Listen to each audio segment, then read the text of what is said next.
Então, a gente vai começar aqui a parte de, que em comunhão com o Peng, a gente colocou esse tema, eficiência de mercado e Randall Walk. Vocês vão ver que muitas das questões que a gente trabalha no Lanfo, em pesquisas em finanças, a gente parte dessa estrutura teórica aqui, a gente leva em consideração essa estrutura teórica, tá? Como base, como pressuposto dos estudos que a gente faz. E aí, como é que a gente vai começa nessa linha? Primeiro, a gente vai falar de lei do preço único, questão de equilíbrio de mercado. Depois, vamos falar um pouco do que é a arbitragem, da parte tanto matemática quanto teórica, tá?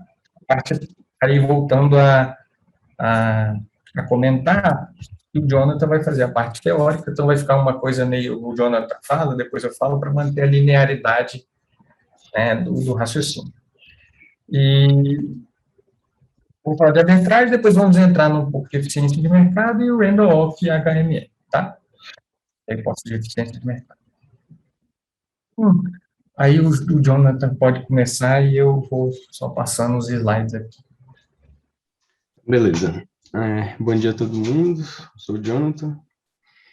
E, então, começando explicando um pouco do conceito de preço de mercado, ele é uma medida, de valor que anuncia em termos de um ativo líquido, Então, por exemplo, se o preço ele vai ser determinado conforme for a oferta e a demanda daquele ativo. Então, se, por exemplo, eu coloco um ativo, um bem com a baixa demanda e uma alta oferta no mercado, ele vai ter um preço menor do que um outro bem ou ativo que tem uma demanda alta e pouca oferta, Pode passar o slide. E se esse preço ele não for considerado justo pelas duas partes da transação, ela simplesmente não ocorre. E aí pode surgir a dúvida, para quem vê, o que pode acontecer se um bem tem dois preços diferentes, E aí pode passar. Aí o que acontece?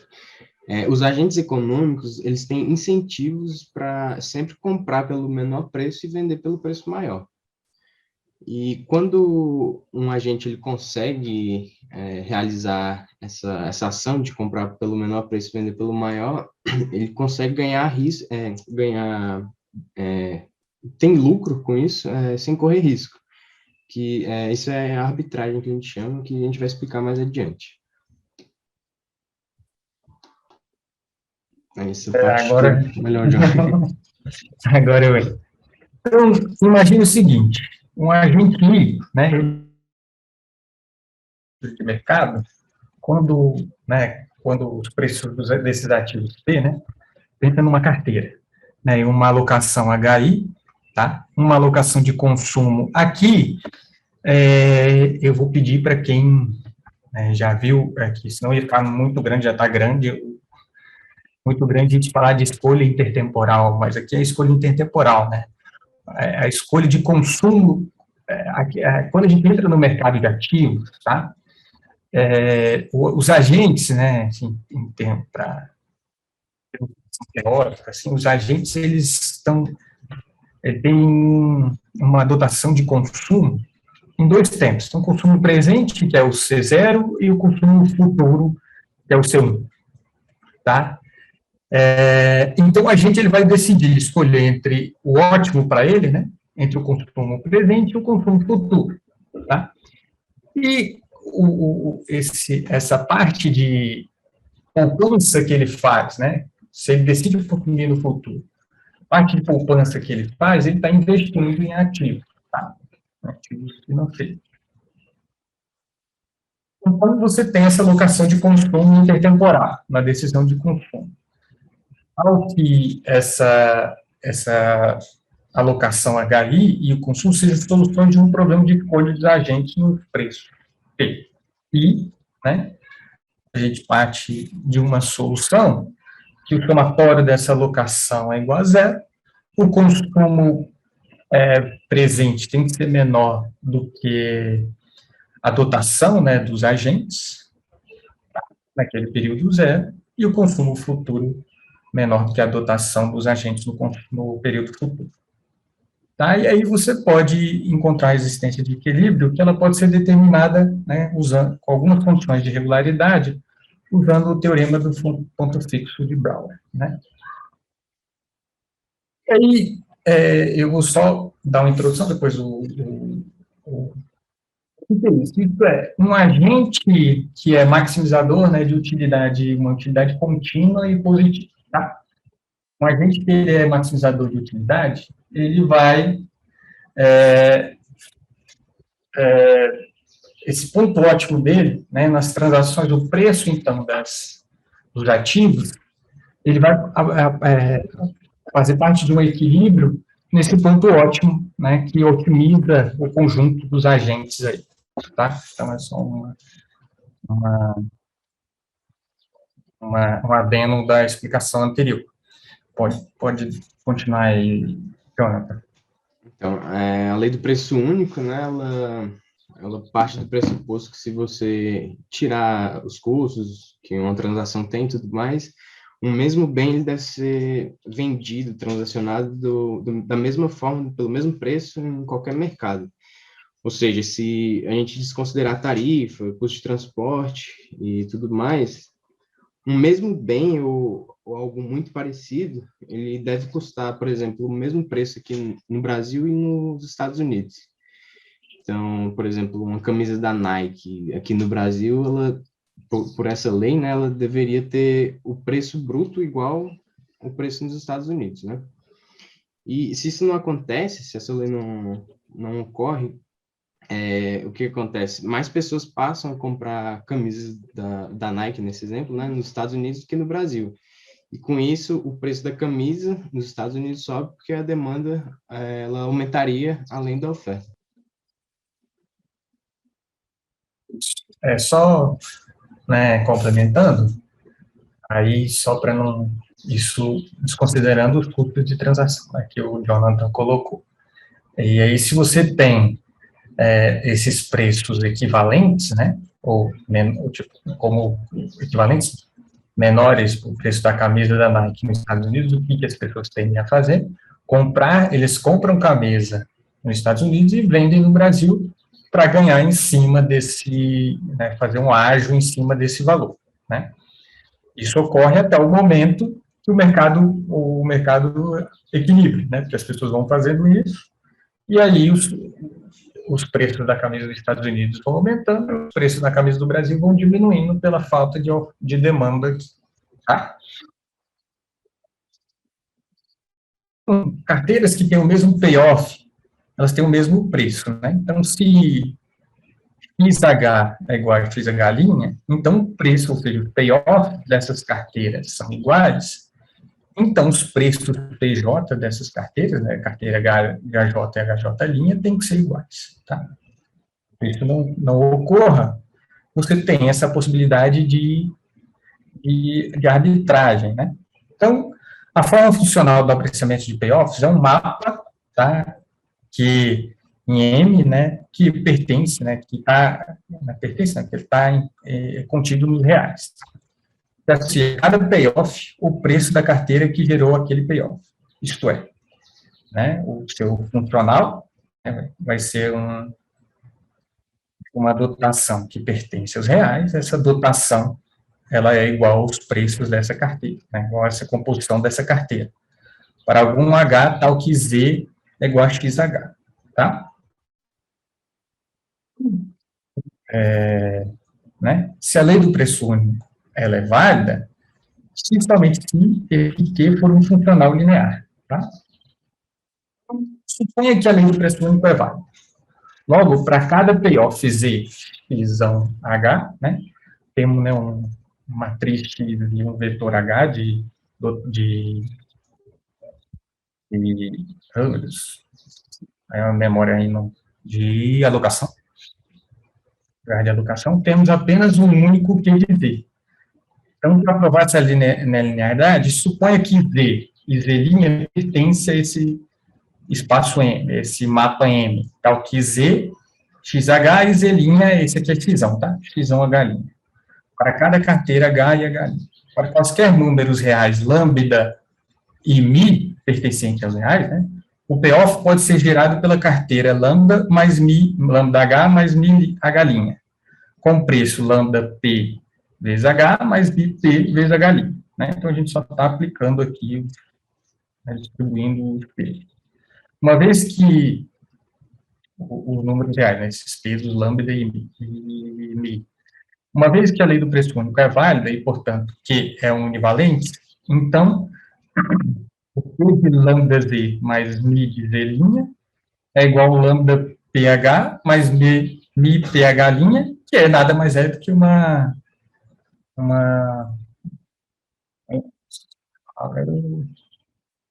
transformação linear, né, dessa equação. Então, você consegue mostrar que ele é linear. Agora, suponha que Q é linear. Tá? Então, a gente vai ver se se a gente tem apenas um único Q de Z. Então, se Z é igual a Z', então Z menos Z' é igual a zero. Logo, o Q de Z menos Z' é um Q de zero, isso é igual a zero, e, consequentemente, Q de Z menos Q de Z' é igual a zero. Então, a gente prova que é o único Q de Z. Tá? Então, assim, você prova a lei do preço único matematicamente. O fato de você poder a lei do preço único não existir, né, ou seja, você não está num equilíbrio que os preços detêm valores diferentes para o mesmo bem, então você tem possibilidade de arbitragem. Aí o Jonathan vai explicar essa parte intuitiva aí. Então, a arbitragem, como eu expliquei um pouco mais cedo, ela é quando você consegue obter ganho sem correr risco, né? Aí você se aproveita dessa diferença de preço e consegue lucrar em cima dela. E, então, por exemplo, no exemplo que eu dei das camisas da Nike, né? O mercado ele tenderia a se equilibrar com o passar do tempo, né? Por exemplo, se há mais demanda que oferta no mercado X, a tendência é que esse mercado aumente a oferta para equilibrar esses preços, né? E aí pode passar mais um. E aí, essas oportunidades de arbitragem, elas geralmente são muito breves, porque eventualmente o mercado ele se equilibra. Então, é um período muito curto que existe para essa arbitragem acontecer. Esse comentário que o Jonathan fez parte do seguinte: essa análise que a gente fez até agora, matemática e intuitiva, ela foi análise estática, né? Mas os preços de equilíbrio, eles são dinâmicos, né? Eles vão se alterando ao longo do processo.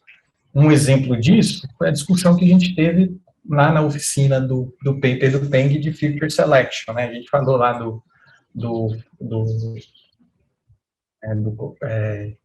da convergência lá, do atrator que ele encontrava de 50%, depois ele encontrou um outro atrator de 60%. Isso aqui tem um pouco a ver com isso, né? Então, se você, com essa base teórica, né? Então, se você tem um mercado em equilíbrio, é esperado que você tenha atratores, né, daquela análise do Peng, que eram as estratégias de bater o mercado, entre aspas, né?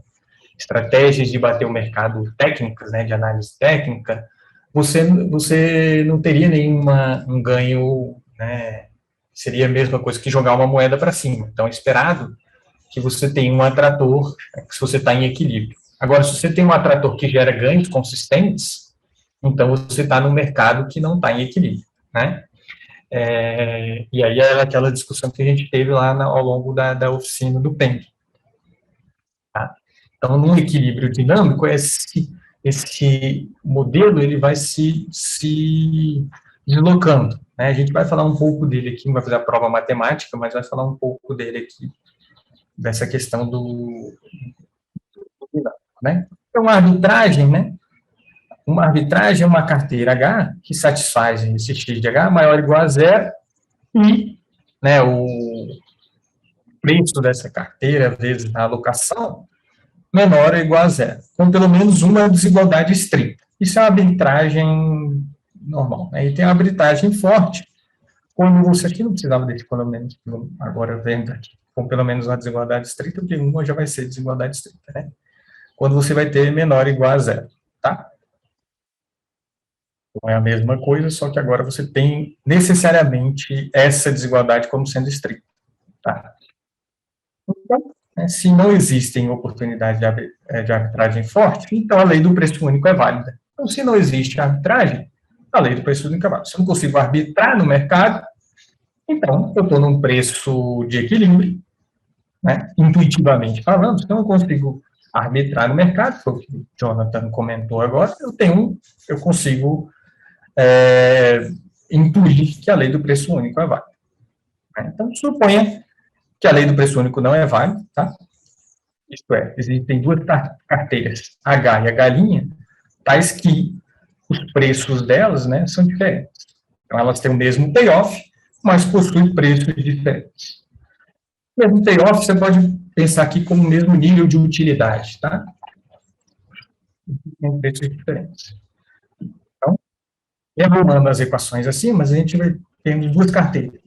H01, né, que é o H menos a galinha, e H02 também, que vai ter essa diferença dessas dotações.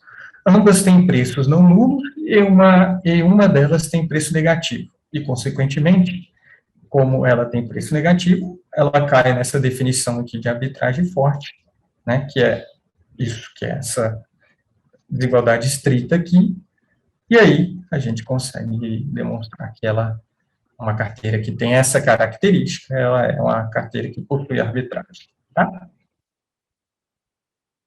É, e aí eu acho que eu vou falar essa parte aqui, porque acho que tem que ter um nível um pouco mais elaborado para dizer. Então, na teoria econômica, né, o preço atrelado a um ativo arriscado, ele é usualmente modelado como uma trajetória difusa. E aí já começa a entrar a ideia de Randall Walk aqui, porque a gente está falando em modelos dinâmicos, né? Um dado espaço de probabilidade, ou seja, existirá no processo de apressamento dos ativos arriscados um processo que segue o movimento browniano, né? A gente acredita em um processo dinâmico de equilíbrio dos preços, em que existe um desconto, né, um desconto instantâneo, né, das informações observadas, né, uma taxa de desconto.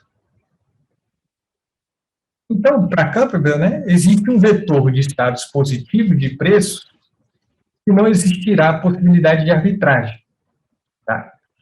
Se existe um vetor de estados positivos de preço, PS, e que satisfaça uma variável aleatória positiva MISA, existirá para qualquer ativo a relação a seguir. Então, a gente vai ter que a esperança de um mais o retorno, tá, do ativo, desse ativo I, né, nessa variável aleatória M, vai ser o somatório dos preços mais um vezes retorno, isso é igual a 1, que é igual a esperança, né, desse retorno, né, nesse espaço de probabilidade em IT mais 1 e MT mais 1. Então, a gente está aqui entrando num processo dinâmico, em que MT mais, que, né, o espaço de probabilidade positivo, né, MT mais 1, é conhecido como um fator de desconto estocástico, ou alguns lugares vocês vão encontrar como preço de kernel. Né, e ele vai ser exatamente aquela, né, aquela relação, né, intertemporal de consumo. Tá? Então, ele vai ser o desconto, né, que você vai dar em termos de utilidade daquela relação intertemporal de consumo que a gente comentou outrora aí na apresentação, né, antes, né, na apresentação, para não ficar muito formal. E aí, né, o Jonathan vai entrar aí, né, agora nessa análise. Então, a eficiência de mercado é muito importante hoje em dia. É uma das grandes questões em finanças, né? E principalmente que a gente trata aqui em algumas oficinas e tudo mais, que é a previsão de preços, né? Então, a econometria financeira, ela está firmemente enraizada nessas tentativas de bater o mercado, né? Que é um esforço que é de interesse geral, eu acho, né? E ele é discutido bastante em artigos, conferências e em bares, inclusive. Sempre tem É, aquele amigo na mesa do bar que tem uma ideia genial para bater o mercado. então, né, essa teoria, né, da eficiência de mercado, ela é discutida até hoje. Você tem vários artigos que tentam bater o mercado, né, então, não que o paper do Peng tinha esse interesse, mas quando você acha um atrator de 60%, você está encontrando, né, uma possibilidade de bater o mercado. Isso quer dizer que o Peng vai ficar milionário e bater o mercado usando as técnicas dele? Não necessariamente. Isso pode ser, né, como ele comentou lá no trabalho dele, pode ser alguma forma de análise, né, da frequência dos ativos que ele está vendo, que é diária, né, como o equilíbrio é dinâmico, pode ser diversos fatores aí que influenciam, né, nessas análises. Tá? Então, aqui eu vou voltar, porque ele começa a entrar um pouco na parte mais teórica. Então, a hipótese do mercado de suficientes, ela tem a sua origem lá na tese de doutoramento lá de Louis Bachelier. Acho que foi isso, 1500 e algum caramba aí, tá? É, 1500, não, 1800 e uma coisa. 1815. Depois eu vejo a data, né? Agora eu não vou lembrar. Essa Théorie de la Spéculation. Não sei falar francês, mas espero que a pronúncia tenha sido correta. Ela foi sob a supervisão do matemático Henri Poincaré, né? Poincaré, não sei falar esse nome também. Nela, Bachelier compara os preços dos ativos financeiros a um Randall Walk, né? Então, por isso que quando a gente fala da hipótese do mercado eficiente, né, ela é chamada de Randall Walk Theory, tá? Porque os primórdios né, do conceito de mercado eficiente foi lá em Bachelier, em 1800 e bolinha. Entretanto, a tese de Bachelier permaneceu no esquecimento até que Samuelson, não, Paul Samuelson, Prêmio Nobel em Economia, pega o trabalho do Bachelier e aplica aos mercados financeiros. Tá? Então, esse aqui é a sua parte.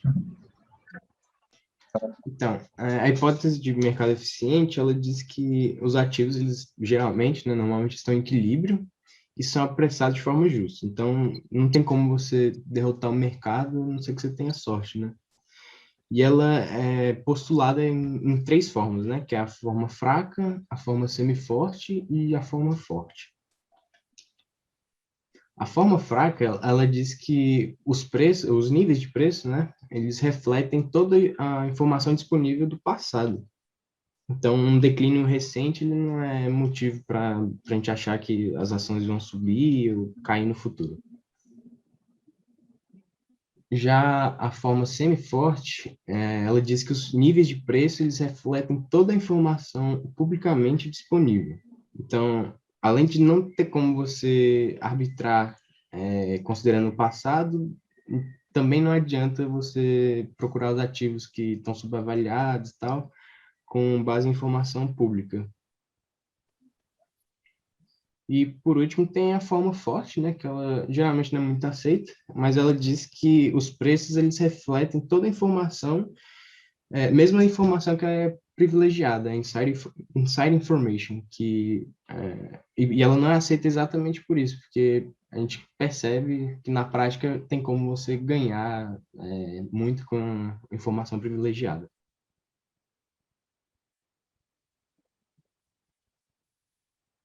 E a gente começa a entrar, o Jonathan explicou direito, então você tem essas três formas da hipótese de mercado eficiente, e a gente começa agora a fazer o link com o Randall Walk, né, entre mercados eficientes e o Randall Walk. Então, imagine uma sequência de subidas e descidas de preço identicamente e independentemente distribuídas, né? Esses valores seguem uma distribuição discreta com, estou falando para vocês, tá? Com P, um erro aqui, uma perturbação aleatória, né? Que é mais um ou menos um, né? Que tem probabilidade de meio. Então, você vai ter aqui uma variável aleatória, né? Que vai ser a soma dessas perturbações. Esse processo, ele, usando o teorema do limite central, você pode representar esse processo, né, que vai tender a uma normal padrão, né, com média zero e variância 1, porque ele vai de 1 a menos 1, né? Então, aqui eu fiz um negócio, eu tentei colocar, rapaz, eu ralei isso ontem, eu gastei umas horas tentando fazer isso, mas não consegui não, colocar um GIF no, no LaTeX, porque eu não consegui porque eu uso o Linux e eu não tenho Java, e aí teria que usar um pacote que quebra esse GIF em várias. Deixa eu ver, nossa, eu andei aqui, fica quieto aqui. Ele quebra esse GIF em várias, vários frames e depois faz um animation desses frames. Então, seria, se você projetasse aquela. Daí eu vou colocar aqui depois como a gente fez no quadro, né? Se você projetasse aquela análise ali, é como se você tivesse esse caminho aqui, né, seguindo essa estrutura aqui, tá? Teria essas alterações de preços, né, positivas acima do zero e negativas abaixo do zero, tá? Beleza? Não sei se a gente fala, depois faz depois no final, acho que é melhor. Então, né, e aí a gente pode fazer uma analogia ao Randall Walk, né, o comportamento de preços ao Randall Walk. Só que agora, como você pode assumir qualquer valor de preço, positivo, obviamente, né, você tenderia essa perturbação aleatória, que teria média zero e desvio sigma ao quadrado, né, e variância sigma ao quadrado. Aqui a gente não leva em consideração o drifting, tá? Que é só entrando no random walk para preços. Tá? A gente não leva em consideração o drift, que é uma tendência dos preços, né? Que é muito comum por conta da inflação. Tá? Então, os preços eles têm tendência de subir, mesmo que essa perturbação aleatória não exista, por conta da inflação. E você tem as perturbações aleatórias, que são exatamente o mercado tentando se aproximar do equilíbrio. Tá? Então, o mercado, nas suas várias transações, se aproximando do equilíbrio. Tá? Para você simular esse processo, tá? Então, a gente fez uma simulação aqui, depois vou apresentar para vocês o códigozinho. A gente fez uma simulação aqui, assumindo que a gente tenha um preço de R$22. Isso aqui foi meio que levando em consideração a ação da Magalu, que é a que a gente usou como exemplo aqui. Tá? Então, se você tem um preço que parte dos 22, e aí ele vai ter uma perturbação aleatória, né, epsilon aí, tá? Que vai gerar esse caminho, que é muito parecido com aquele caminho das trocas de preços que a gente viu no slide anterior, lá no GIFzinho lá.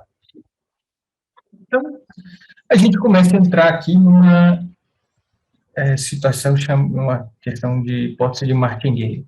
Você quer apresentar alguma coisa aqui, ou você quer que eu vá tocando agora, Jonathan? Ou você não está tranquilo para apresentar essa parte? Acho melhor você tocar essa parte. Beleza. A gente vai entrar agora mais em umas questões mais teóricas, daí eu vou tocando aqui. Talvez o modelo mais antigo, estipulado como processo gerador dos preços dos artigos, né, seja o modelo martingale, cuja origem encontra-se na história dos jogos de azar e no nascimento da teoria da probabilidade. Lá na análise lá do Bachelier. Então, o matemático italiano Girolamo Cardano, óbvio que isso aqui é o trabalho dele mais, né, é o trabalho dele, mas é trabalho na versão traduzida e para o inglês e mais recente, né? Ele propôs uma teoria elementar dos jogos de azar em seu manuscrito de 1565, tá? Então, essa aqui é a tradução livre nossa, tá? Que do inglês, tá? Estou traduzindo a tradução. O princípio mais fundamental de todos os jogos é simplesmente a igualdade de condições. Por exemplo, dos adversários, dos observadores, do dinheiro, da situação, da caixa de dados e da própria matriz. Na medida em que você se afasta dessa igualdade, se essas chances forem a favor do seu oponente, você é um tolo. E se forem ao seu próprio a favor, você é injusto, tá?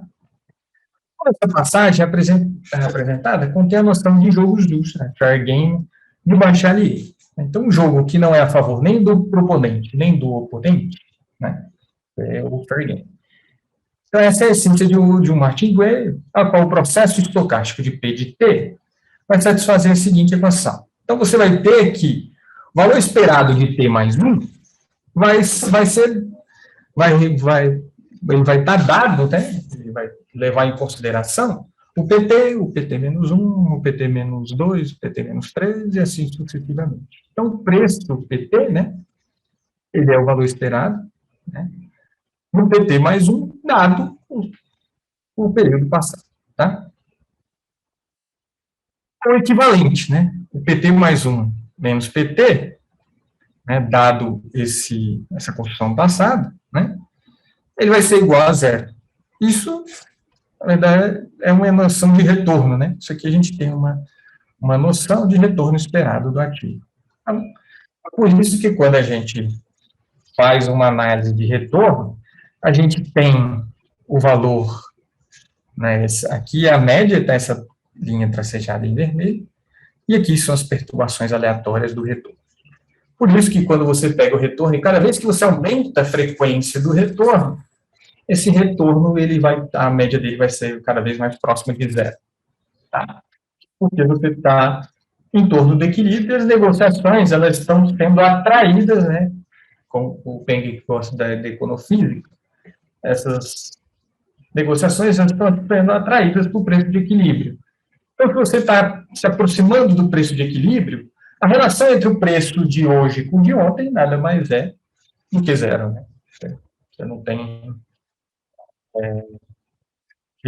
variações positivas nem negativas à medida o preço de T com T menos 1. Né? Para a esperança desse valor, né? O valor esperado disso nada mais é do que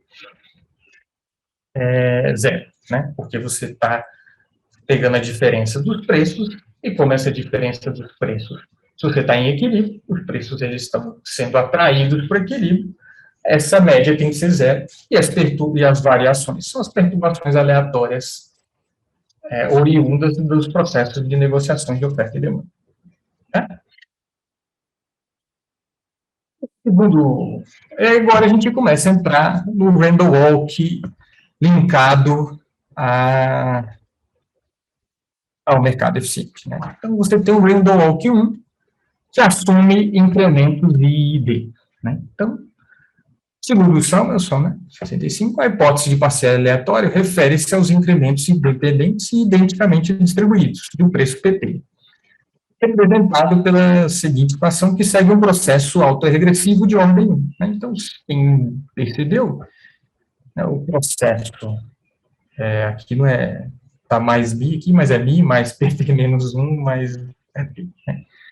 Esse é um processo randômico, né, random walk, né, do preço, e vai ter um drift, que é esse mizinho aqui, que é o que eu falei, essa tendência que tem a ver com as inflações, né, e questões do gênero, o preço está sempre sendo valorado, apressado, e o processo autorregressivo, porque a gente sabe que a gente está convergindo e sendo atraído por equilíbrio, mas porque a gente está convergindo e não está no equilíbrio de fato, porque o equilíbrio ele é dinâmico, você tem as negociações vão gerando perturbações aleatórias aleatórias é T, né? É aquela mesma, né, que tendem aqui no random walk, você vai tender que isso aqui é o normal, o média é zero e desvio sigma ao quadrado. Que é um resíduo do processo autoregressivo desses incrementos de ID, né? Então, se você fizer essa simulação, isso aqui é uma simulação também, tá, de preço, também é aquela mesma simulação do preço 22, agora colocando um drift de 5. Então, você vai ver que você só desloca um pouco essa curva dos preços, né? Mas você tem essa mesma análise de perturbação. Se você pegar e expandir isso por um tempo grande, né, que a gente fez aqui para um ano útil, tá, 252 dias, se você expandir isso aqui por um tempo grande, você vai ver uma tendência positiva tendo essas variabilidades aqui, né, essas perturbações aleatórias aqui. Se você fizer isso num ativo, a gente fez aplicaçãozinha aqui que gera esses gráficos, né? Um ativo financeiro, você vai ver que segue esse mesmo padrão. Complementos independentes implicam que o modelo do passeio aleatório é também um jogo justo, mas em um sentido mais estrito do que o modelo martingale. A independência implica que os incrementos não são só não correlacionados, como qualquer função não linear desses incrementos também é não correlacionada, tá? E aí, esse modelo é conhecido como Randall Walk 1 ou RW, tá? E aí, como a gente testa isso? Tá? O Campbell te dá algumas alternativas de testar. A gente não fez, eu não consegui tempo, porque eu não tive muito. Assim, eu queria ter um pouco mais de tempo para implementar esses testes aqui e a gente fazer essas análises em R. Eu tenho até uma implementação, não do Paul Jones, né, do teste de Paul Jones, mas de um teste que é similar, né, que é esse teste de Paul Jones, que é um teste da Matthews-Morverio-semelhança. Daí eu podia ter, em R eu até tenho, mas eu não consegui implementar em Python, e aí eu preferi não trazer os tradicionais que o livro aborda. Então, os Paul Jones, eles consideram a seguinte estatística CJ, né, que é a estatística que eles geram. Esse NS e NR tem a ver com né, o processo de sequência da sua distribuição e com o processo de reverse, né, de reversão dessa. Então, ele está olhando, é tipo uma análise de sinais. Dá para você fazer uma alusão a esse teste aqui, como se fossem sinais positivos ou negativos do preço. Né? Então, está se apressando ou depreciando, né? E aí você faz um teste em relação a essa análise, tá? E aí você pode, e isso aqui você leva em consideração, tá? Que esse NS ele é equivalente às somas dos YTs, tá? Esses YTs é uma relação de IT mais 1 menos IT, 1 menos IT mais 1, em que IT é 1 ou 0, né? Aquela relação que eu falei de subir ou descer o preço, né? Que tem a ver com essa estrutura. Aqui você tem tipo um retorno, aqui é PT, é P maiúsculo, tá? Esse P minúsculo, P maiúsculo menos Pzão P, menos Pzão P menos 1, tá? Que foi erro de digitação aqui. Beleza? E os reversos, né? O colorário é ótimo, né? O complementar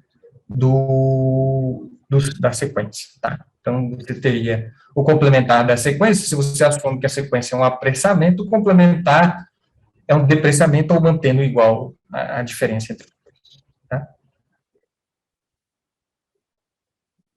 E aí você consegue fazer esse teste e testar se esses incrementos são independentemente distribuídos, né, da sua distribuição. Daí você, da sua distribuição de retornos e preços. Daí você tem agora o Randall Walk 2, que relaxa um pouco, né? Já é um processo um pouco mais relaxado. E você vai testar, na verdade, agora os incrementos são independentes. Tá? Então, o Randall Walk 2 afirma o seguinte: a afirmação de que o processo gerador dos retornos das ações diárias permaneceu o mesmo ao longo deste período é um pouco implausível. Né? Você tem zilhões de informações e impactos nos preços, né, que mudam o processo gerador desses preços e, consequentemente, o processo gerador dos retornos. Tá? Portanto, né, a gente deve relaxar os pressupostos do modelo RW para incluir processos com incrementos independentes. E aí, relaxando a hipótese de que eles são identicamente distribuídos. Né? E aí, esse modelo ele é conhecido como Randall Walk 2 ou RW2. Tá?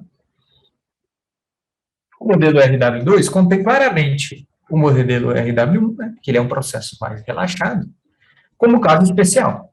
Tá? Mas também contém consideravelmente mais processos geradores de dados do preços.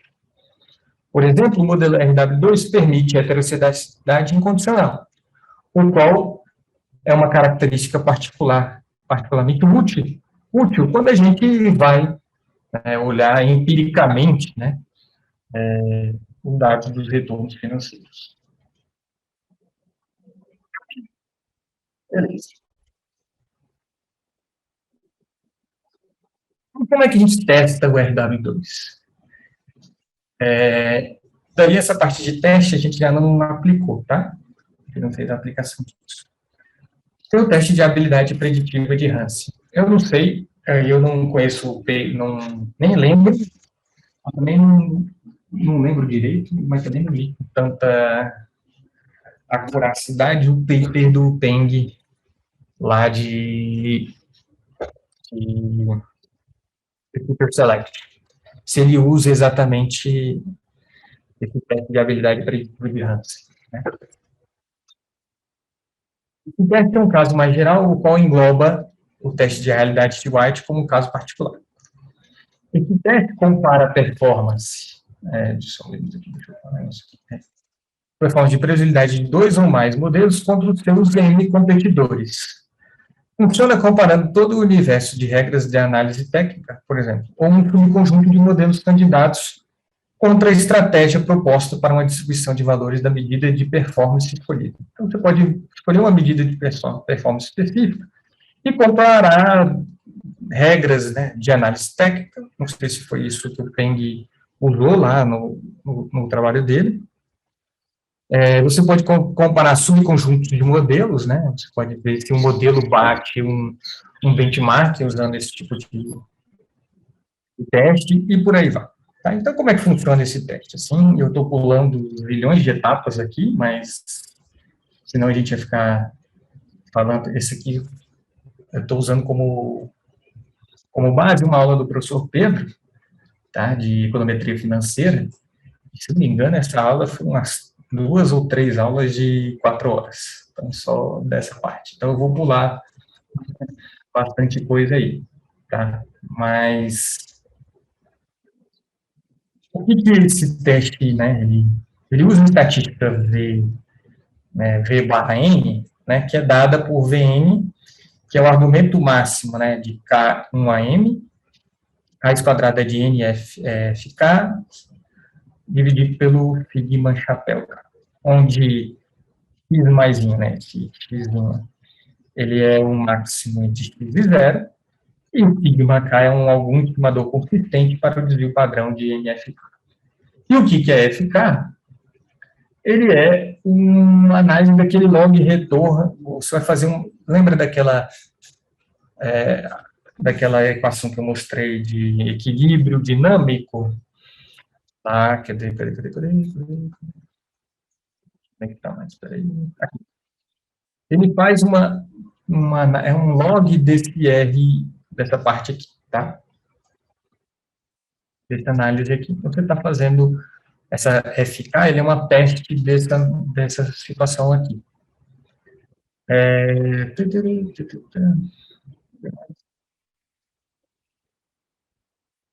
Aqui. Então, você está fazendo um teste desse tipo de análise, né? Então, ficar nesse nosso caso, poderia ser considerado aquela proposição lá. Então, a gente agora vai relaxar mais ainda, vai tirar os incrementos independentes, vai tirar as distribuições identicamente distribuídas e vai só considerar incrementos não correlacionados. Então, uma das formas mais intuitivas para se testar a hipótese do passeio aleatório, né, em Martingale, é a averiguação da presença de correlação serial. Isto é, a correlação entre duas observações na mesma série em datas diferentes. Sobre a versão fraca da hipótese do Randall-Walk, né, os incrementos ou primeiras diferenças são não correlacionados. Tá? Randall-Walk, ele é desse pressuposto. Assim, podemos testar o modelo RW3 por meio da hipótese nula de que os coeficientes de autocorrelação para as primeiras diferenças entre os incrementos são zeros. Tá? O tipo de modelo que se usa, em geral, é o modelo de Dickey-Fuller aumentado, aí, que já deve ter usado aqui. Né? Então, frequentemente, desejamos testar se as séries são estacionárias ou não. De fato, o modelo Randall-Walk não é estacionário. E, portanto, a gente usa, né, vai testar essa autocorrelação dos erros, né, e testar essa estacionariedade, olhando exatamente o teste de Dickey-Fuller aumentado. O que esse teste faz? Ele tem uma H0, que, né, uma hipótese nula de que existe raiz unitária, ou seja, não há estacionariedade, e uma HA, que é a ausência de raiz unitária, ou seja, uma hipótese alternativa, né, que, né, o seu processo é estacionário. Então, para utilizar o teste ADF, considere um modelo, tá? Então, a gente vai olhar o retorno, as variações de retorno, esse delta RT são as variações de retorno, né?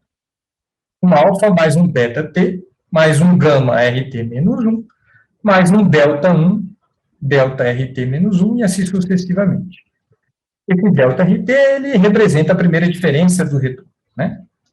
E P é a ordem do processo autorregressivo, tá? Então, você está testando aí a ordem de lags que você vai usar no seu processo autorregressivo aí. A estatística do teste de Dickey-Fuller, né? Ela vai ser, né, o meu padrão, né, da estimação desse estimador aqui, delta, que é esse estimador, né, que representa, né, as variações aí de primeira diferença e dos lags que você vai analisar, tá? É isso que você está fazendo. Então, esse é o delta estimado sobre o erro padrão desse tanto estimado. Aí a gente testa a parte teórica e vai para a parte, isso aqui, mais empírica, no qual a gente fez aqueles testezinhos, a gente não chegou a fazer nenhum teste, dava para fazer o teste de Dickey-Fuller, mas eu fui resolver, eu não sou tão expert em Python assim, fui resolver fazer no Python, e aí acabei ontem até 2 horas da manhã tentando fazer o Dickey-Fuller, e deu algum zoeira aqui no meu Python, vou ter que dar uma estudada aí para fazer. Tá? Mas, para fazer aquela animação do Randall Walk, né, a gente partiu daquele, o preço sobe ou desce, tá? Com probabilidade de meio. Aí daí a gente usa esses pacotes. O NumPy é um pacote para trabalhar com dados matemáticos. O Pandas é um pacote para trabalhar com dados. Pandas Data Reader para baixar os dados, né, os preços lá no Yahoo Finance. O Matplotlib para fazer gráficos, e aqui a gente vai fazendo gráfico. E o Matplotlib Animation para fazer os gráficos, o GIFzinho lá. Aí a gente faz um seed aqui para manter o mesmo processo, e aí cria o Randall Walk, né? Aí a gente usa um array aqui que vai de 1 a menos 1, com probabilidade de meio. E aqui a única coisa que a gente faz, na verdade, é gerar uns incrementos aleatórios e fazer uma acumulação desses incrementos aleatórios, né, que seria uma ideia daquela soma lá, aquela análise desta parte aqui, exatamente isso aqui que a gente está fazendo, tá? Cadê? Daí eu uso 6 meses, eu tentei fazer com um ano útil, né, que é 252 dias, mas o meu computador demorou muito, então, para ficar mais factível, eu usei 6 meses úteis, né, então, como se você estivesse fazendo uma análise de preços de 6 meses úteis diários, né, de variação de preço diário dos 6 meses úteis, né, para cima ou para baixo, tá? E aqui você gera o seu random walk, e aí você faz aquela normalização, exatamente a aplicação disso aqui, tá? Aqui a gente já começa a fazer, a plotar o gráfico, né? E aí a gente tem que fazer esse animate aqui para fazer a animação, que ele está fixo, né? Mas é aquela animação que eu trouxe aqui no GIFzinho. No GIFzinho, que é essa animaçãozinha, que ele gera essa animação aqui. E salva essa animação aqui na pasta que você está trabalhando. Tá? Isso aqui eu fiz em notebook. Daí também a gente faz, depois a gente faz aquele random walk, né, que a gente comentou sem o drift, faz um processo regressivo, mais um noise, né, mais uma perturbação aleatória aí, tá? Aqui, uso o setseed 10, porque ficou mais bonitinho aqui a análise. E aí eu parto desse preço, que ele vai partir do 22 lá, que é o valor inicial da Magalu, quando o valor médio da preço da Magalu, alguma coisa assim, eu não lembro mais porque eu usei 22. Acho que é o preço não é o inicial, não. É o preço da série histórica da Magalu, que eu usei lá para calcular o retorno. Tá? E aí a gente faz esse random walk que salva esse arquivo e é o que está lá na apresentação. E aqui a gente faz o random walk com o drift, fazendo a alteração, né, o drift de 5 aqui, como se tivesse um jump aí dos preços de 5, por conta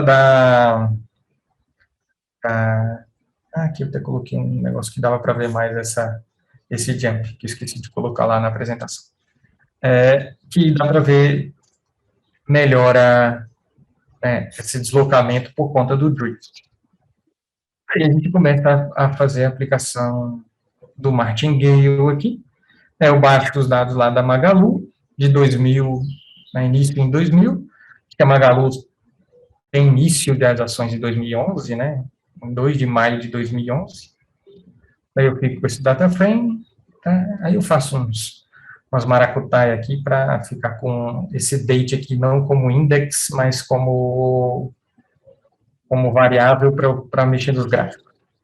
Tem um jeito mais fácil de fazer, não sei o que, index, mas eu uso esse de criar o CSV aqui. Cria o CSV, depois leio o CSV e aí você resolve esse problema. Daí aqui é aquela análise que eu falei dos preços, né? Você tem uma análise, aqui os preços eram muito baixos no início, mas depois aqui em 2017 você começa a ter uma observação bem clara, né, do drift aqui, né, da tendência, e da perturbação aleatória ao longo dessa tendência, né. Aí a gente faz os retornos, né, esse aqui tira para calcular os retornos, né, e aí eu junto os retornos com o valor de dado, né, e aí é NA no começo, porque não tem o primeiro valor, né.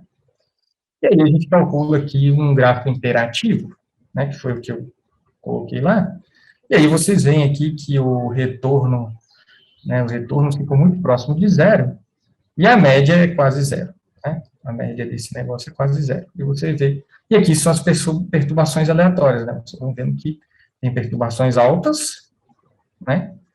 E o negócio gira em torno de zero. Isso aqui não está em percentual, não, tá? Está em decimal. Não sei se gerou a confusão. E aí é isso. Mais alguma colocação, Jonathan, que você queira fazer? E a gente pode fechar aí. Não, pode fechar. Estou até o final, né? Mas tudo bem.